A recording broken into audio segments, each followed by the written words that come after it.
Hello guys, how are you doing? This Unisa Honors in Statistics student has reportedly failed to graduate due to a module that he has been failing for almost a decade. The module in question is Research Project in Statistics that he registered in 2014. His research title was A Logistic Regression Analysis Application in Predicting Pharmacy Student Performance Using Metric Results.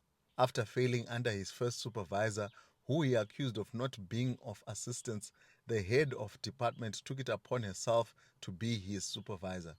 He, however, also accused this professor of being unavailable to supervise him and deliberately failing him every time he submitted his final work.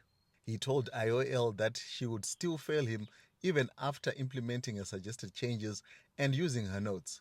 He had made about 10 submissions to her. He also alleged that he was not even confident that she would act in his best interest if he asked her for another supervisor, as she was in charge of the allocations. He further claimed that another professor who is now late spoke to an outside professor who used to do external marking for Unisa, and this professor gave him 72%. He says that's when he saw that he was being played.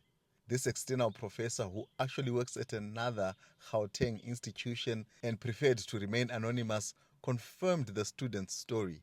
He even said he gave it to another professor who is overseas, who gave the paper a solid 76%. This was a big contrast to the 42% that the student received. Armed with this evidence of his past, he confidently emailed the department and copied a lot of people to show that his paper had been reviewed externally. They, however, accused him of marking his own paper and took it to their own external examiner, who gave the student 45%.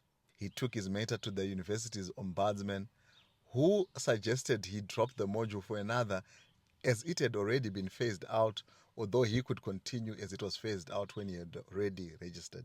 One of the professors even offered him financial assistance. He, however, rejected the offer because he said that he was afraid that they would still fail him. He said that he knows he is capable of passing the module.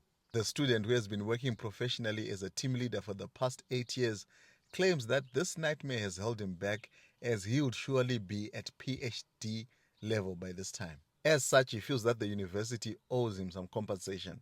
Unisa denied any wrong, adding that the student could not choose his own external examiner. It said that it had been trying since 2019 to get him to register for another module.